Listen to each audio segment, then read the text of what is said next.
Saudi ಅವರ ವಿಷಯದಲ್ಲಿ ಹಲ್ಲೆ ಆಗಿದೆ ಯೂನಿಯನ್ ಲೀಡರ್ ಮೇಲೆ ಹಲ್ಲೆ ಆಗಿದೆ. ನೋಡ್ಬೇಕಲ್ಲ, ಪೊಲೀಸ್ ತನಿಖೆ ಆದಾಗ ಗೊತ್ತಾಗೋದಿಲ್ಲ ಯಾರ್ದು ಏನಂತ. ಸೊ ತನಿಖೆ ಆಗಲಿ ಆದ್ಮೇಲೆ ನೋಡೋಣ ಯಾರು ತಪ್ಪಿಸ್ತಾರಂತ ಗೊತ್ತಾಗುತ್ತಿಲ್ಲ. ಅದೊಂದು ಕಾಂಗ್ರೆಸ್ ಪಕ್ಷಕ್ಕೆ ಅವ್ರಿಗೆ ನಮಗೆಲ್ಲ ಒಂದು ಹೆಮ್ಮೆ ವಿಷಯ.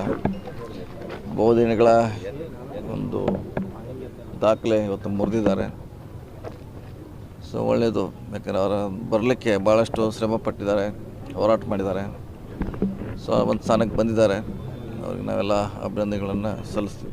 ಸಾಕಷ್ಟು ಜನ ಇನ್ನೂ ಅವರೇ 2 ವರ್ಷ ಮುಂದುವರಿಬೇಕಂತ ತಾವು ಕೂಡ ಮಾತಾಡಿದ್ದೀರಿ ಸರ್, ಏನು 5 ವರ್ಷ ನಾವೆಲ್ಲ ಭಾಷಿದ್ದೀವಿ, ಅವ್ರಿಗೆ ಇರೋದು 5 ವರ್ಷ ಅಂತ.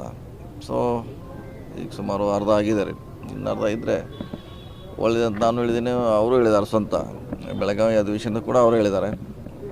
ಸೊ ಆದರೆ ಒಳ್ಳೆಯದಂತ ನಮ್ಮ ಭಾವನೆ. ಸರ್ ಮುಂಜಾನೆ ಬಜೆಟ್ ಮಂಡನೆ ಮಾಡ್ತಾರೆ ಸರ್, ಮಾಡ್ತಾರೆ. ಇನ್ನೆಷ್ಟು 15 ತಿಂಗಳು ಉಳಿದಿದೆ, ಅಷ್ಟೇ 1 ತಿಂಗಳಿದೆ, ಫೆಬ್ರವರಿ 1ಕ್ಕೆ ಆಗ್ಬೋದು. ಸರ್ ನಾಯಕತ್ವ ಗೊಂದಲ ವಿಚಾರ ಇರುವಂಥ ಸರ್ ಪಕ್ಷದಲ್ಲಿ ಆ ಸಂದರ್ಭದಲ್ಲಿ ಅರಸೂರ ರೆಕಾರ್ಡ್ ಬ್ರೇಕ್ ಮಾಡಿರುವಂಥ ಗೊಂದಲ ಇರೋದು ರಾಜಕೀಯ ಪಕ್ಷದ ಮ್ಯಾಗ ಗೊಂದಲ ಇರುತ್ತೆ, ಅದ್ರಲ್ಲಿ ಪ್ರಶ್ನೆ ಇಲ್ಲ. ಗೊಂದಲ ಯಾವುದೇ ರಾಜಕೀಯ ಪಕ್ಷದಲ್ಲಿ ಗೊಂದಲ ಇದ್ದೇ ಇರ್ತೈತೆ. ಸರಿ ಮಾಡ್ತಾ ಒಯ್ದೇ ಅಷ್ಟೇ ನಮ್ಮ ಇವರು ಅವ್ರ ಆಪ್ತರಲ್ಲಿ ಒಬ್ಬರಾಗ ರಾಜನ್ ಅವ್ರು ಮಾತಾಡುವಂಥದ್ದು ಸರ್, ಏನಾದರೂ ಸಿದ್ದರಾಮಯ್ಯನವ್ರನ್ನ ಬದಲಾವಣೆ ಮಾಡಿದರೆ ಕಾಂಗ್ರೆಸ್ ಪಕ್ಷಕ್ಕೆ ಪರಿಣಾಮ ಬೀರುತ್ತೆ ಅನ್ನೋ ಮಾತು. ನೋಡೋಣ, ಅದ್ರ ಬಗ್ಗೆ ಸಮಯ ಬಂದಾಗ ಅದ್ರ ಬಗ್ಗೆ ಚರ್ಚೆ ಮಾಡಿ. ಈಗಂತ ಅಂಥ ಸಂದರ್ಭ ಬಂದಿಲ್ಲ ಇನ್ನೂ, ಈಗ ಅವರೇ ಇರ್ತಾರೆ, ಮುಂದೆ ನೋಡೋಣ.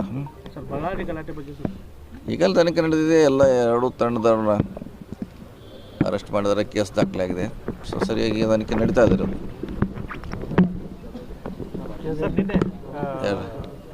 ಸೌದಿ ಅವರ ವಿಷಯದಲ್ಲಿ ಹಲ್ಲೆ ಆಗಿದೆ ಯೂನಿಯನ್ ಲೀಡರ್ ಮೇಲೆ ಹಲ್ಲೆ ಆಗಿದೆ. ನೋಡ್ಬೇಕಲ್ಲ, ಪೊಲೀಸ್ ತನಿಖೆ ಆದಾಗ ಗೊತ್ತಾಗೋದಿಲ್ಲ ಯಾರ್ದು ಏನಂತ. ಸೊ ತನಿಖೆ ಆಗಲಿ ಆದ್ಮೇಲೆ ನೋಡೋಣ ಯಾರು ತಪ್ಪಿಸ್ತಾರಂತ ಗೊತ್ತಾಗುತ್ತಿಲ್ಲ. ಸರ್ ಈಗ ಪ್ರಮುಖವಾಗಿ ಮೊದಲನೇ ಮಹಾಯುದ್ಧ ಆಗಿದೆ, ಅದರಲ್ಲಿ KEB ಗೆದ್ದಿದ್ದೀವಿ ನಾವು. 2ನೇ ಯುದ್ಧ ಗ್ರಾಮ ಪಂಚಾಯತ್ ಇದೆ, 3ನೇ ಯುದ್ಧ 28 ಅದ ನೋಡೋಣ. ಅದು ಮತ್ತೆ ಎಲ್ಲರೂ ಮತ್ತೆ ಎಲ್ಲರೂ ಗೆಲ್ಲಕ್ಕೆ ಬರ್ತಾರೆ, ಸೋಲಕ್ಕೆ ಯಾರು ಬರ್ತಾರೆ? ಎಲ್ಲ ನಿಲ್ಲವರು ಅವ್ರ ಜೊತೆ ಇದ್ದವರು ಗೆಲ್ಲಕ್ಕೆಂತ ಬರ್ತಾರೆ. ಅದಿನ್ನೂ ಭಾಳ ದೂರ ಇದೆ, ನೋಡೋಣ ಇನ್ನೂ ಭಾಳ. ನಮ್ಮ ಹೋರಾಟ ಯಾವ ಇರುತ್ತೆ ಸರ್? ನಮ್ಮ ಹೋರಾಟ ಬಹಿರಂಗವಾಗಿ ಹೇಳಲಿಕ್ಕೆ ಆಗೋಲ್ರ. ಎಲ್ಲ ಚುನಾವಣೆ ಗೆಲ್ಲಕ್ಕೆ ನಿಲ್ತಾರೆ, ಯಾರು ಸೋಲಕ್ಕೆ ನಿಲ್ಲಲ್ಲ. 28 ಬಂದಾಗ ನೋಡೋಣ ಅದ್ರ ಬಗ್ಗೆ.